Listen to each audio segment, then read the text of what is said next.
Welcome to the first event of our new Think ND series, The Secret Life of Spirits, the second series in the science and business of wine, spirits, and beer, where we're covering themes such as wine, behind the curtain, the science and business of beer, wines of the world, state of the industry, wine, beer, and spirits.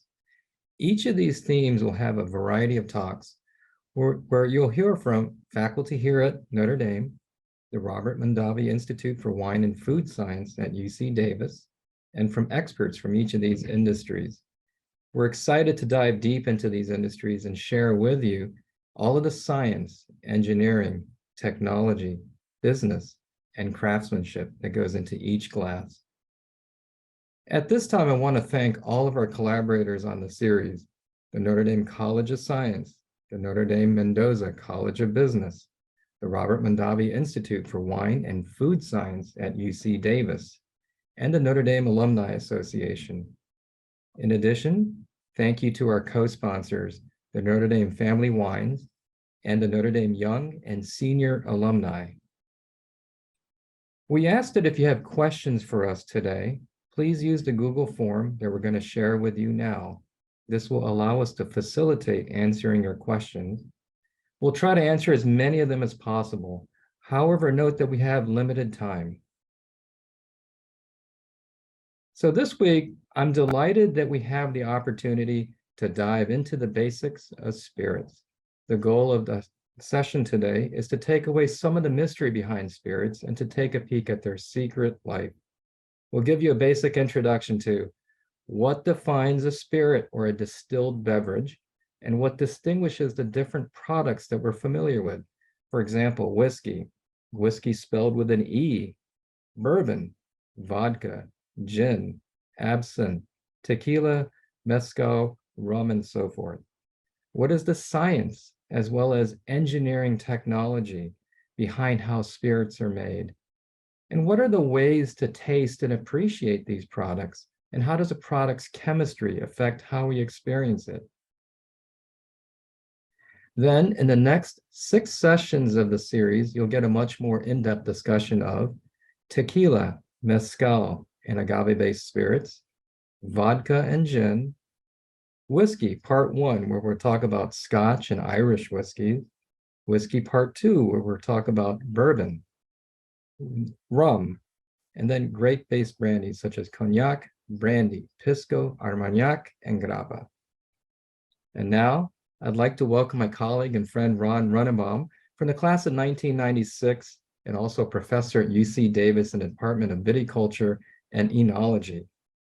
Ron, before we get started with today's conversation, I want to thank you for sharing the video about distillation that we were able to post on ThinkND under additional resources for today's talk. So Ron, why don't we get started? When we hear of spirits as a beverage category, can you just quickly put into context and tell us what types of spirits are out there and what really makes a beverage a spirit? Ken, thanks for the introduction today. And I guess one thing is that distilled spirits are made from agricultural products that have been fermented. And so one of the things that really limits us is the ability of Saccharomyces cerevisiae. So generally they can ferment and live in alcoholic beverages up to about 20% alcohol. And so to enrich a beverage beyond that really requires distillation.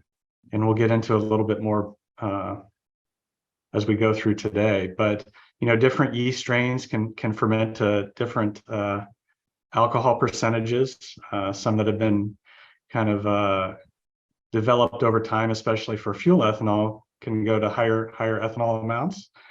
But then to further enhance that concentration of ethanol, and again, it's not just ethanol that we're trying to kind of capture, we're trying to capture a lot of the chemistry from plant-based raw materials. And so these can be carried out through a variety of different types of distillation techniques that have been developed over centuries.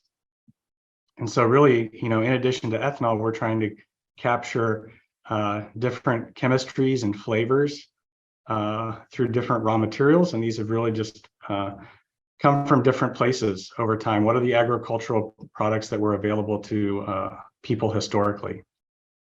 So Ron, just to summarize what you just said, it's the raw ingredients that matter, it's the distillation process, and it also starts with the yeast strain that you use for the particular beverage, yes? Yep. How do distillers or how do folks who make spirits go about choosing their Saccharomyces strain? Is there a yeast bank that folks go to, or are there characteristics that are known for particular strains? So yeah, there are yeasts that are available for purchase, I guess. There might be some in-house yeast that some of the larger distillers might have access to that are not necessarily commercially available. But kind of similar to the winemaking and brewing industries is that there have been yeasts that have been selected over time to maybe ferment in different, say, raw materials, whether it be, for brewing, for making fruit-based spirits, or fermenting other types of products. So Ron, since we talked about raw ingredients and that being one of the key ingredients or key distinctions between different spirits, why don't we go into that? What distinguishes whiskey spelled with a Y versus whiskey spelled with an EY versus bourbon and other spirits? Yeah, so a key aspect of all of this is that we're first starting with raw materials. And so these are agricultural raw materials. So we might have barley for certain types of whiskeys, again, depending on kind of where they were originating from and what agricultural products might have been available historically in those regions. We also have corn-based products, such as, maybe the predominant source for whiskeys like bourbon. Going to other places around the world, agave was an important raw material in, for instance, in Mexico, where tequilas and mezcals have originated from. And then again, kind of with a lot of the work that I do, it's grape-based raw materials. And so that was important, for instance, in France for making cognacs, Armagnacs, but we also have other types of fruits that can be fermented and subsequently distilled to make a variety of fruit-based brandies. And then, of course, something that's can be made from a very broad range of raw materials would be vodka. Again, historically, that's associated with certain raw materials, maybe potatoes or other types of grains. But again, these are all coming historically from what was accessible nearby. Hey, so Ron, that's really interesting. So vodka, you can use different ingredients like potatoes. I've even heard people use sweet potatoes to make vodka, right? You've also talked about grapes. But at the end of the day, it's Saccharomyces that's consuming sugars, yes? To make the different, yes, okay. So what distinguishes these raw ingredients in terms of their sugars? So at the end of the day, the Saccharomyces yeast consumes simple sugars, such as glucose, which folks are familiar with, fructose, which people find in fruits, and so forth. Yeah, so, in addition to kind of the distinctive characters that various raw materials have, they can have different sugars in them or different ratios of sugars. Sometimes they're in the form of polysaccharides, and so there needs to be a breakdown of that process, which we kind of often associate with whiskeys, where there might be a malting process to start kind of the conversion of the polysaccharides to the simple sugars. Again, if you go to plants like agaves, they're storing their sugars as polysaccharides, but it's mainly a fructose-based polymer. And then you have other plant-based materials like fruits, like grapes, that have, about half of fructose and glucose. And so again, these are different environments, different starting conditions that Saccharomyces has to navigate. And so, again, there might be some selection or preference, over generations of again, strains of Saccharomyces that have been associated with different regions and different raw materials. I see. So Ron, let's focus on, I guess, Scotch and whiskeys. So we know, at least folks out there know, that sometimes you'll see whiskey spelled with a Y. Sometimes you'll see whiskey spelled with an EY. I've always been interested in the distinction between, let's say, Scotch or, Scotch and Irish whiskeys, for example. Yeah, so I'm not sure the full history of the inclusion of an E, but at least one way to generally remember that is that countries that have an E in their name generally use E in whiskey, and those that don't, like Scotland, uh, don't include it. But I'm not sure the full history of all of that. And I think as we kind of have kind of this style of distilled beverage, more broadly available internationally, that's of course not a hard rule, but definitely helps with some of the more traditional areas where whiskey has been made. First and foremost, with these different types of whiskeys, there's the origin of materials. So Scotch is coming from Scotland, Irish whiskey coming from Ireland. Bourbon is coming from the United States. We have Canadian whiskey and so forth. And then again, historically, because these are coming from agricultural products, there can be different types of grains used. And again, it's generally historically based upon what's available locally. And again, you might be able to grow different grains in different regions, but there might be certain grains that, if you go back 100 or 150 years before a lot of the modern advances in agriculture, that there were certain grains that might have been linked to certain regions of the world. And so again, Scotch whiskeys, predominantly barley based. Again, kind of once that was brought to the United States and these techniques, that it seems like corn was being more available. And so that being an important contribution to bourbon. But again, we do find a variety of grains being the basis for different whiskeys. And so again, that's something that one would want to look for on a label, whether it be kind of a single grain or a predominant grain that can impact the flavors that are then brought forward through fermentation and distillation. So Ron, one of the things that always struck me about Scotch is its famed smokiness. I don't know if you like that, but some folks like that a lot. Yeah. I tend to find it fine depending upon the mood. But where does that smoky character come from? Yeah, so that smoky character again comes from some of the treatment process where once the grain has sprouted, they're wanting to not have the enzymes consume all of the sugars. So you want to start that process of converting the polysaccharides into these simple sugars, but you don't want them all to be consumed. That's what the plant would eventually do. And so there's this heating or drying process, and an available source of fuel and heat that was available in Scotland was peat.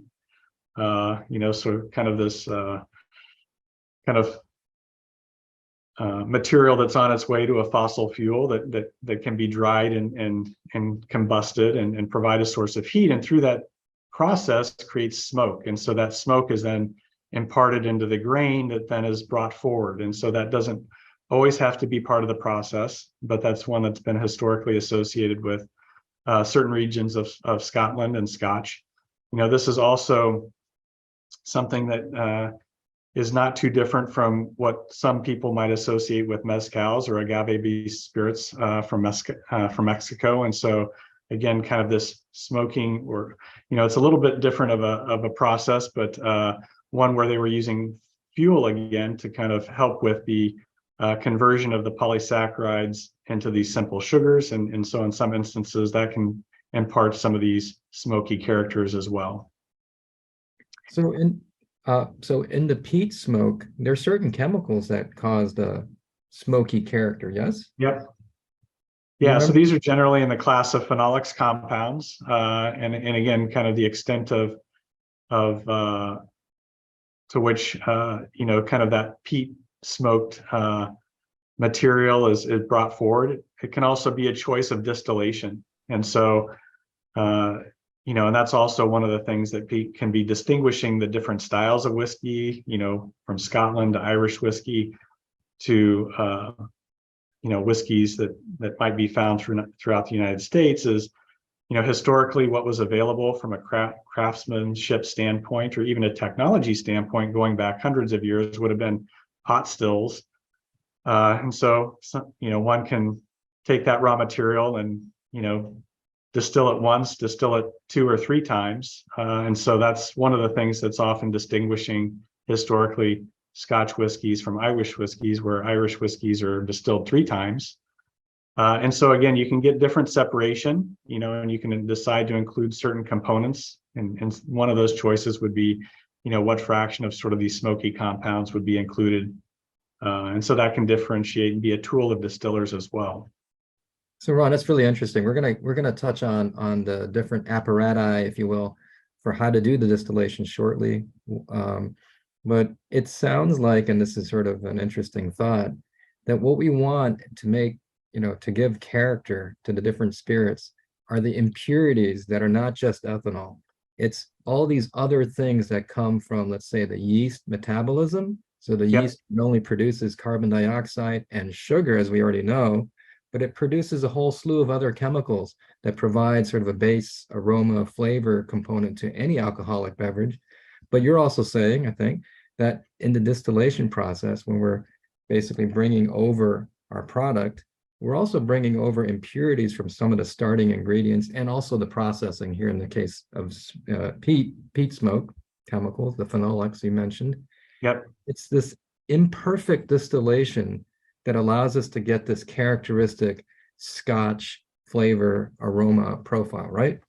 Yeah, and that's, really part of the, complementing the science and engineering of all of this is really the choice of the distiller, where are the raw materials coming from and what, flavor compounds, does the growing of various plants allow us to capture, and then trying to capture that through fermentation, add some additional components through fermentation by Saccharomyces cerevisiae, and then placing that into a different type of distillation and and at that point, trying to capture what we want that we think is going to be a tasty product, but also not capturing the things that we think will not be that flavorful or that enjoyable in certain concentrations. And so this is why there are often fractions. Ron? Oops. Bacon. So, the distiller can choose when to collect a product that they would then subsequently sell. Ron, I mean, I know that, I don't know if you remember being in school, but I do have these nightmares every now and then. I wake up and I realize I haven't studied for an exam. But in this case, when you're making a spirit, it sounds like, and I hope you'll agree with me, you don't want to be perfect on this process. You want to be imperfect in order to capture the characteristic aroma and flavor compounds or impurities. Yeah, I think that the distillers are trying to understand the process so that they can capture these trace compounds that really give the products distinctive character, whether that be a result of the raw materials, or the distillation process, or even the choice that the distiller is making and using maybe almost an identical process to present, different and unique products to us as consumers. Ron, my understanding also what distinguishes Scotch from other whiskeys is that there's a trend to blend the product. So you have a distillation, and then instead of using, for example, exclusively one distillate, you'll have a blend in order to sort of get a uniform or consistent product across, I don't know, different batches, if you will. Yep. Yeah, so I think that can often be a choice of achieving an outcome. Just for instance, in cooking, we might choose different spices and flavors that we want to incorporate into some meal or dish, and so that actually can be better than or at least different from any of the individuals. Or we might want to capture and enjoy individual components and flavors. And so, there can be a goal from that standpoint. I think also what we've seen in a variety of these industries, these fermented beverage industries, is that also there can be an economic component. If we have different sources of raw materials, whether that be, different varieties, that might ripen or be harvested at different time periods, that can help a farmer make it through a challenging growing season. So these things can be also make a product or an industry more economically viable by choosing how to blend to make an interesting product. So there can be different reasons for why we might do that to make an enjoyable beverage. Well, I was going to suggest, why don't we come stateside and talk about American whiskeys? Yeah, so kind of one of the things, if we now think especially about one that is very much associated with the United States as bourbon is, now this, historically would have been using pot stills or a combination of pot stills, a really nice way of making a consistent product in higher volumes that we've come to very much appreciate and enjoy. There are advantages from a production standpoint, of having a continuous process that, they can basically feed a column, for 24 hours a day, 7 days a week for many, many days. And so there can be some economic advantages to that. There can be some consistency of quality advantages to doing that if you're trying to make a brand that the consumers want to have and expect a certain characteristic and quality of. And so that's also been taken advantage of, I think, in bourbon over the past 150 years. But then I think one of the things that also makes it distinctive is the aging process. And so we really haven't chatted about that yet is, one of the key features of bourbon is the requirement that it's using new charred barrels. And so again, this is very distinctive. A lot of these used barrels are then sold to other regions of the world that then they're used subsequently for aging of other spirits. But that gives it some of its distinctive character as a result of that requirement. Ron, have you ever heard of a bourbon porter? No, I haven't. Apparently, okay, so I learned this very recently through my students of all places, but a bourbon porter is a porter where they store the porter in old bourbon barrels to acquire some of the flavor compounds from not only the wood, but also the bourbon that's left behind. And it started here in South Bend, Indiana. Oh, wow. You know that? So LaSalle Grill, downtown South Bend, is apparently where this product was born. Wonderful. Yeah, there's definitely a need to reuse the bourbon barrels because of the large industry and this requirement for using new and charred barrels. Well, that's a wonderful fun fact. Would you like to chat a little bit and share a little bit about why we're able to make distilled spirits? Why are we able to enhance kind of the ethanol content and alcohol content?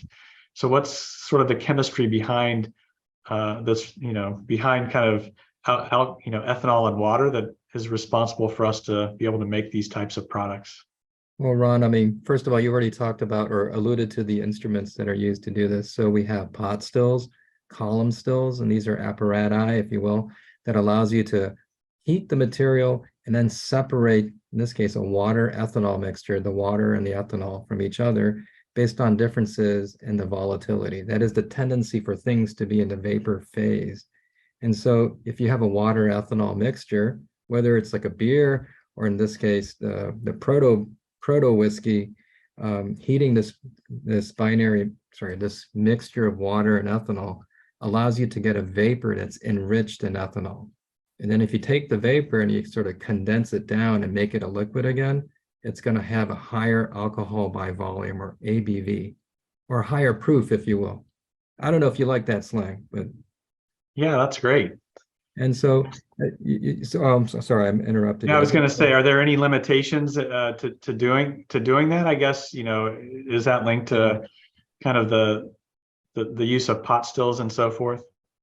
Yeah, so I mean, you're alluding to the fact that every time you do one of these processes, these distillations, you get an increasing ABV, but is there a limit to what it is? And yeah, it's something like 95, 96% ABV because of what's called an azeotrope. And this is a place where the vapor has the same alcohol content as the liquid mixture. And so you can't use a distillation process to enrich the vapor any further. And so you're kind of stuck at 95, 96%. Did I answer the question correctly? If I Yeah, hope I got a good grade on that yeah, one. definitely. Yeah, thanks. Yeah, thanks for kind of going through some of the chemistry as far as, why we're able to do this, because that's not necessarily the case in all mixtures, for instance, right? There are things that, of course, are not necessarily things that we would consume, but from a chemistry standpoint, we wouldn't necessarily be able to separate them Yeah, so as going back easily. to, yes, so going back to the instruments, and so you mentioned pot stills, and so pot stills are like super inefficient, but super good in giving you the characteristic impurities that define a whiskey versus Yep, something else, right? And so you said that Irish whiskeys are triple distilled, and so presumably things like Jameson, which folks are familiar with, that's pretty smooth, no? Compared to something that has a more characteristic feeling to it or characteristic aroma, flavor, profile. that's right. So when you're using a pot still, you're going to be distilling for some period of time, and you can make a decision. Maybe some of the first components that are most volatile are ones that maybe you don't want to include, if these are compounds like acetaldehyde and so forth. And so you can choose not to kind of capture and put into your finished product, say the first portion, and then you can capture, a significant amount of what's being distilled over the next period of time, and then you can decide to stop the distillation. And again, this also is tied to the economics of some of this, trying to collect, a large fraction of a distilled beverage so that you can sell it. And so there are also trade-offs between what you're trying to collect and place into a product to sell, and what you're maybe wanting to discard. And so if you go through this distillation process more than once, or a pot distillation process more than once, you can focus what you're capturing to a greater extent, not just the ethanol, but also some of these impurities or trace components that provide a lot of the flavor and distinction. And so, I guess, for many of these products, for me, it's just, like, different kids, they all can be interesting and have their, things that we enjoy about them, and their unique characteristics. But these are kind of choices that, distillers can make, or certain regions of the world have been able to make, as far as whether or not they're wanting to distill this 3 times or 2 times. Ron, you brought up an interesting thought here. So I know that there's a lot of folks that might do their own home distillation, right? And I also know that there's this sort of fear that if you are not careful, what you're going to get in your product is methanol. Now, how true is that idea of getting methanol in your distilled beverage, if you will? Well, from a commercial standpoint, there's regulations against that, I guess, or that are in place as far as the content. But there are certain raw materials that are linked to having more methanol as a result of the polysaccharides, and so these can be some of the fruit-based brandies, and even using corn. But again, commercial distillers are probably quite aware of when they're taking their fractions, and so again, this is one of those choices or requirements that distillers would need to be thinking about. Is methanol, being a smaller chain alcohol than ethanol, is going to be distilled earlier on in the distillation process, and so that would be a component that would be rejected as part of making a finished product. A lot of the, historically, a lot of the times where there have been issues with this, or often with using ethanol that has been sort of treated in a way to not make it suitable for consumption. And so when there are people that try to use that as a source of distilled beverage, then that ends up impacting people, unfortunately, in a negative way, because methanol is definitely not something that we want to have to above a certain extent in our products. I think it's also important to note, from a global standpoint, there are different regulations for the amount in different regions of the world. And so that's always a consideration for distillers, to be able to, when they're making a product, to be able to make a product that's meeting the regulations and requirements. And sometimes they're more strict in the United States, sometimes they're more strict in other places of the world. Ron, I know you have an interest in agave-based spirits. At least I'm pretty confident you do. But I heard that tequila's got a lot of methanol in it, or it could have a lot of methanol. Yeah, it could. I haven't looked at what the regulations are, for those that are distilled and marketed within Mexico. But again, kind of when products are imported in the United States, they're usually at least subject to some of these requirements. And so again, these are choices that are presented to distillers, and so they're having to be aware of what is their raw material, what is the what are the conditions under which fermentation and distillation might be occurring, and how can we control and minimize kind of these undesirable components, whether it's methanol or other trace components that are not as enjoyable in higher concentrations, and minimizing those being moved forward throughout the distillation process, whether that be multiple pot distillations or being choiceful about running their column distillation. So Ron, why don't we head to the other side of the distillation? So at the very beginning of a distillation or so-called spirits run, you have the lighter products that we just talked about, acetone or nail polish remover or methanol, which we obviously don't want to drink. But as we go into the hearts of the run, you get your ethanol. But on the very back end, you have what I believe are called tails, and they have the heavier alcohols and other heavier compounds that don't come off so quickly.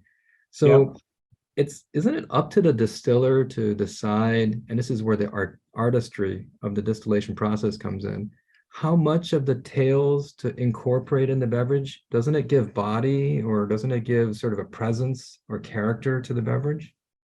Yeah, so definitely a lot of these longer chain alcohols. So we talked about methanol, which has fewer carbons than ethanol, but there are also these longer chain alcohols that are formed, either through a number of the steps, either through fermentation by the plant, or again through some of these treatments where we are using smoke, or smoke is being evolved through a heating process. And so, these can add interesting flavors. These can add interesting texture and body. They can also add a harshness to the distilled beverage. And so, depending on what is being, what product is being produced, and maybe even what the intended consumer is and how they're going to consume it. Is it a product that we might enjoy kind of on its own, or is it going to be used in cocktails? There might be a choice of the distiller as to what, to what extent, they're making that choice to include more of those or fewer of those. And so again, it is a choice of the distiller, that's linked to kind of what their business model is and product philosophy is, and linked to the economics of this, because if they're only including a smaller fraction and discarding a greater fraction, then that's going to have an economic impact for their product. But definitely a lot of flexibility, and again, why we might enjoy or appreciate different products made by different producers, even though they might seem to be quite similar. Maybe they have the same starting raw material and have the same, a similar, proof. is, there are these choices that distillers have throughout the process to make a distinctive product. Hey Ron, I meant to ask you earlier, but what's your favorite spirit, if any? Yeah, so I would say, a lot of this goes back to, kind of appreciating different children. There Yeah. are different times where, well, we can always appreciate all aspects of them. Right now I've been learning a lot and appreciating a lot about agave-based spirits. There's kind of this interest in California because of the lack of water for a lot of the farmers to transition to crops. Agave is not one that has been grown in California for commercial reasons to a great extent. And so there's a lot of learning for farmers and distillers from that standpoint. But at other times, I appreciate other products, whiskeys from various regions of the world. Also appreciate brandies. Again, because of my connection with the wine industry. So not only brandies from California, but brandies coming from different regions of the world. So it kind of depends. But I think also in my position as an educator, I often like to try many things. And so I'm not a typical consumer. And so if I see something that's unique and different from either from a different raw material or a different location, I'm often very interested in trying that. Hey Ron, so now that we're talking about actually consuming it, how do we experience the products in the best? Well, what's the best way, in your opinion, to experience the products? Well, I think, consumers should enjoy them whatever way that they enjoy them the most. And it might be different depending on what the distilled spirit is. But one thing that I think is interesting about distilled spirits is that because we're starting with a higher ethanol content, we can consider, enjoying them in a variety of ways. And so, many times the product that's on the shelf is, say about 45% ethanol. Okay. Actually, the distillers are working with this at even higher alcohol contents, coming off the still at, 80 or 90%. They will then generally dilute that back with water to maybe 60% or 50% for barrel aging, if there's a barrel aging treatment. And then once it's placed into a bottle, it's generally lower than that. But one of the interesting things, kind of going back to your comments earlier about volatility of components, is that while we do have ethanol and water as the major components, we do have also a lot of these trace compounds. And so, you can just, I'll try to do this on camera, you can smell a beverage, just by itself in a glass. Actually, just having this glass in my office, I'm able to smell a lot of these trace components in a way that if I had a wine in my glass or a beer, that would probably not be as volatile because the beverage is at a higher ethanol content. So a lot of these components are coming out of solution. Hey, Ron, what time is it in California? Oh yeah, it's 9:38 right now, so it's a little early for consuming these. But again, as someone that's training, winemakers, distillers, and so forth, they're doing this, throughout their day, and so we have to be knowledgeable about how to evaluate them in a workplace environment. That's But got to be a one great thing that you job. can do is, even if your intent is to mix a product with a cocktail or so forth, is that you can just smell the product out of the bottle. And because we have different volatilities, one thing that we can also do is smell, let's see here, underneath the rim. So we'll have some aroma compounds that, if we're holding the glass at an angle, some of the aroma compounds will spill out. Others will kind of go and partition a little bit higher above the liquid. And so we can slowly move up and down and appreciate different flavors and trace compounds in a particular product. And so that might be a way of differentiating similar products just by their relative amounts of some of the flavors that were captured during fermentation and distillation.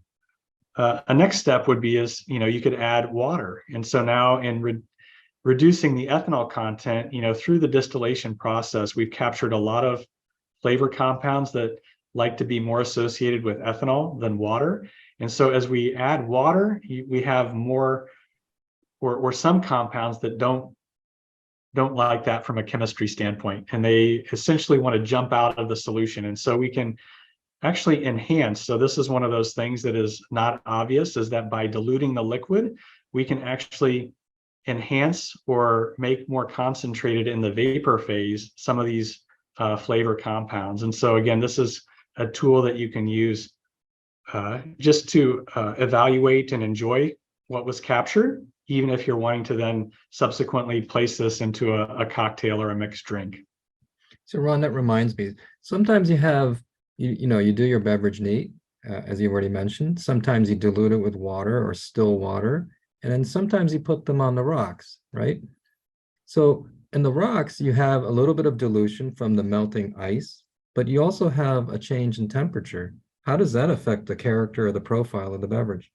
Yeah, so that adds another dimension of temperature to the concentration, which again can change the volatility. One of the things that can be helpful in this is to reduce the volatility of ethanol relative to the other components. And so that's often where having diluting it can be quite helpful, but also going to a lower temperature can help be a tool for enjoyment as well. And so I think that's something for everyone to appreciate, that there are these different tools that you can use that are really linked back to the chemistry of these products that are being made, but a tool that you can use to decide how you like to enjoy products at different times, and also maybe just enjoy them from or an appreciation standpoint of what was being made and what is being captured by the producers.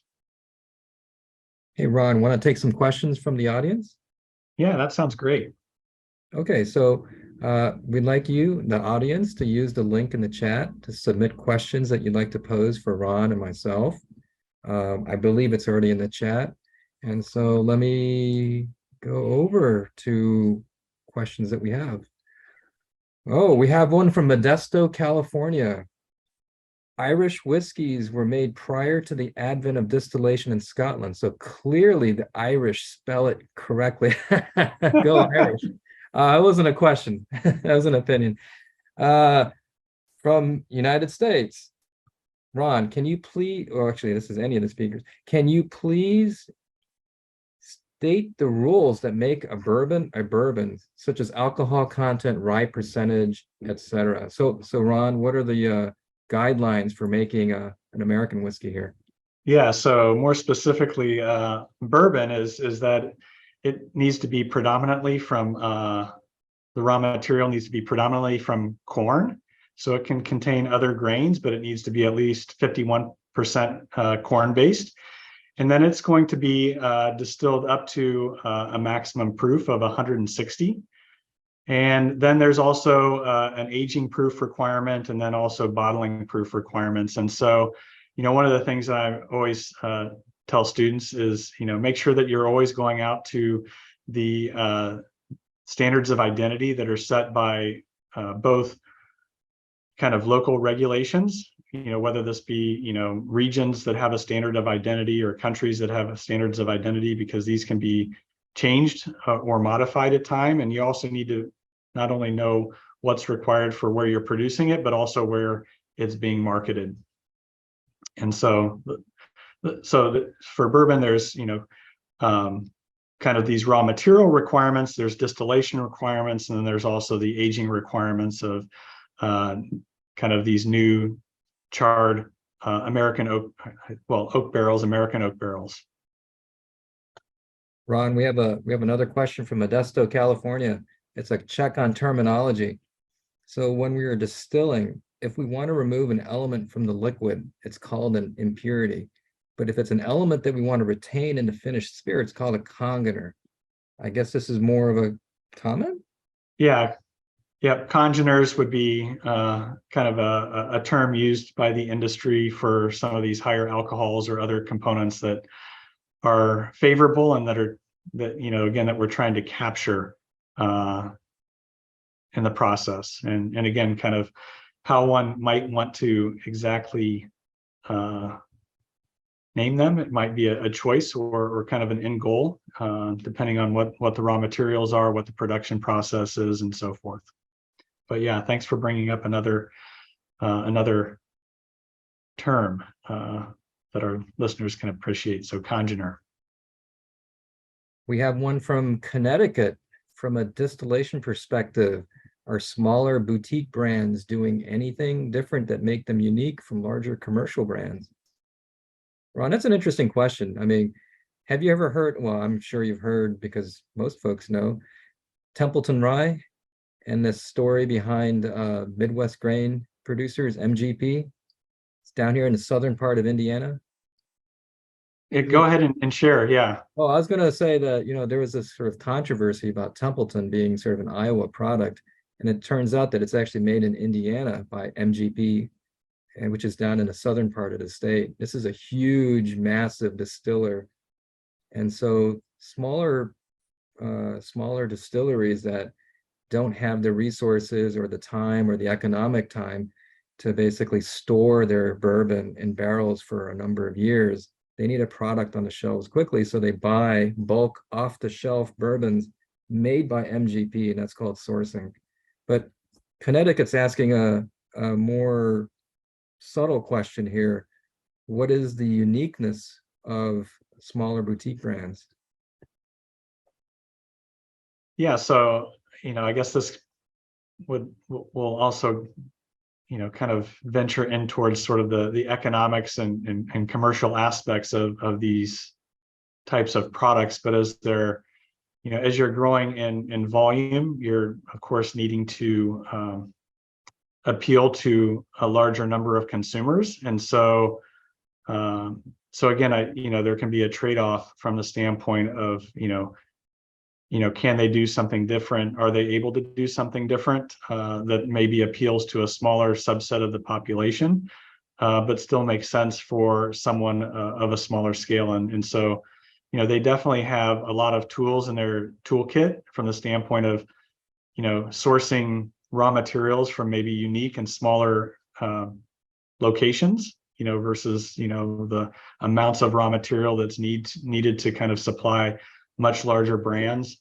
And then they're able to make choices that allow them to maybe satisfy a smaller group of consumers, but that is significant or important for their scale as a small producer. So they definitely have a lot of opportunity to do so. Hey, Ron, this sort of segues into a question from South Bend. We have South Bend, Indiana saying, can you explain part of the value proposition of aging whiskey for decades? I mean, we know that there are very expensive bourbons and whiskeys that are aged for 10 years, for 20 years. And how do companies, I guess particularly the small companies, move into this kind of space if the time between production and sale is that long? I mean, obviously, if you're not selling it and you're storing it, you're not making any money, right? Yeah, that's definitely a challenge in a number of industries where aging can be significant. And I think that's one reason why you see a lot of kind of these small distillers that are emerging, is that they're often selling products that are unaged, and so they're trying to make products that are unaged so that they can go from the fermenter through distillation, then immediately to market. And so, that's kind of a business model that these companies have to kind of work through, to kind of determine whether or not that's going to be kind of meet their economic outcomes. And so, again, I think, whether that's a small company that's been, or a company that's been around for a much longer period of time, they might have been able to kind of accumulate this business model in a way that would make it more difficult for someone that's trying to do that today. Hey, Ron, isn't the classic example of vodka? I mean, one could make vodka, it's pretty neutral. You don't have to store it. Yeah, that's exactly right. Yeah, and it can be made from a variety of raw materials. It has, again, a different set of requirements while it can be made from any raw material, it has a minimum distillation proof. Again, a lot of the goal there has been to remove a lot of these components that might either be have made it distinctive or might not be as enjoyable. But it also might allow us to utilize certain agricultural products that might be difficult to sell in a fresh, kind of as a fresh produce. Or maybe they're from raw materials that are more storable. And so it's just a way of being able to sort of capture, that raw material, that effort from societies historically in a different way. Hey, Ron, I'm going to switch gears a little bit. We have a question for LaGrange, Illinois. I have sampled, and I can sympathize with this. I have sampled many bourbons and whiskeys, and they all taste the same to me, and they're all, well, undesirable. Maybe I wouldn't use that word, but they're all undesirable. Have I not trained my palate, or is there something biological at play? I have heard that some people cannot taste certain spices like parsley, for example. So I can sympathize with that. I mean, sometimes I can't tell the difference between certain products. They are very similar in my opinion, but maybe you can provide. Yeah, so I guess, for some of these, if they're being made to a certain, regional identity or product identity, they might be more similar for that reason. There might be reasons from a chemistry standpoint that one finds them less desirable, whether it's, from a phenolic standpoint, that might not be as appealing, again, depending on what our sensitivity is from a sensory standpoint. So we all have different capabilities to, from a taste and flavor and aroma standpoint, that might keep us from maybe enjoying something that one of our best friends, thinks is the best product ever. I would say, one thing for me is that, there are a lot of choices, for distillers. So if you can start to, place, some descriptors on what you're finding less desirable, having a conversation with distillers or kind of someone at a local shop where you might be able to purchase these products, as they might be able to help point you in a direction of various product categories, or even outside of those product categories, for something that you might enjoy. I would say another tool would be potentially using some of these techniques to dilute, maybe enjoying it in different ways. And maybe you'll be able to find some of the flavors that have been captured by these distillers enjoyable, because you're consuming it and tasting it in a different way. Ron, I'm going to keep with the theme that I can sympathize with, things that I can sympathize with. I always have to watch my weight, and we know that there's a lot of carbs that come from alcohol. We have a question from Carmel. I am assuming it's Carmel, California. Why the huge carb difference between cognacs versus whiskey/bourbon? I've never thought about the carb difference between any of these spirits, but surely there does exist some difference. Yeah, I mean, I guess I think that the main contributor, at least for these types of products, is going to be ethanol, and so it's going to be likely just based upon their ethanol content. So so at least for these products that that are not kind of in this other category of liqueurs that might have sugar added into them, kind of their calorie content is going to be primarily based upon on the ethanol content.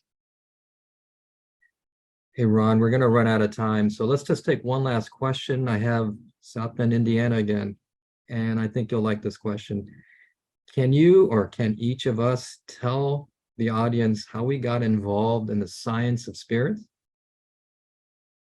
Yes. So for me, I guess really getting into spirits is a result of me getting involved in wine and having come to UC Davis. And so our department is chartered to teach not only winemaking and grape growing, but also distillation. And so when I came on as a faculty member here, that to me, that was something that I was really introduced to. And it's a really interesting extension from my background in chemical engineering. And definitely the details of this are not taught typically even in chemical engineering. So it's just been very interesting for me to kind of build on my background. Well, so in short, for me, I got into wine, beer, and spirits accidentally. So here at Notre Dame, we have a class that was started by Dan Gazelter and Holly Goodson and Jim Parisi back in the day. And Dan couldn't teach the class anymore. He was tasked with teaching a general chemistry class. And so they asked who amongst the physical chemists here would be interested in taking on this class. And I knew nothing about alcohol. So I said, sure, why not? And lo and behold, I am now teaching this class for 5 years.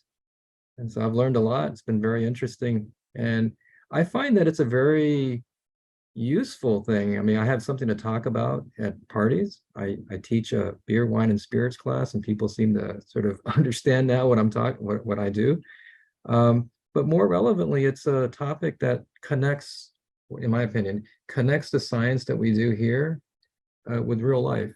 And I think not only myself, but the students that I teach to appreciate that. And I think this is a useful class.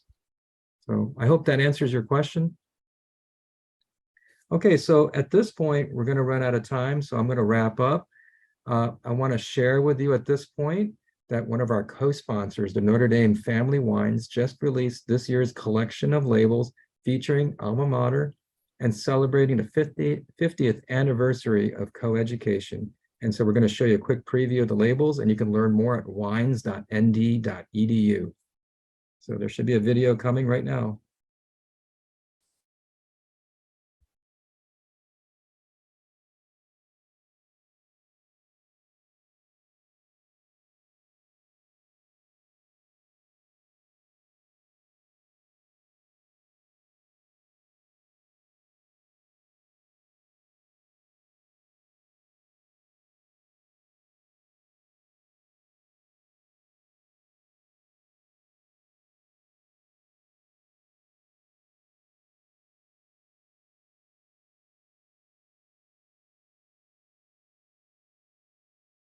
So we've come to the end of our time together today. I want to thank you for joining us. Before signing off, I have a couple of reminders. First, we do have additional resources on Think ND, so please review them if you want to dive deeper or further into today's topic. Our next episode of The Secret Life of Spirits won't be until next May, when we'll focus on tequila, mezcal, and agave-based spirits. But in the meantime, on December 15th, we're going to continue the Science and Business of Wine series, Wine Behind the Curtain, with our colleagues, Holly Goodson from the Notre Dame College of Science, winemaker Paul Hobbs, class of 1975, founder of Paul Hobbs Winery in Sebastopol, California. They're going to be joined by Andy Waterhouse from the class of 1977, director, Robert Mondavi Institute at UC Davis. And they're going to be talking about terroir, wine quality and context, the effect of sight on wine quality. Please feel free to share the series with your friends. It's open to the public. We're accepting registrations throughout the entire program, as each meeting can stand alone. So I want to thank you again. Thank you for joining us today.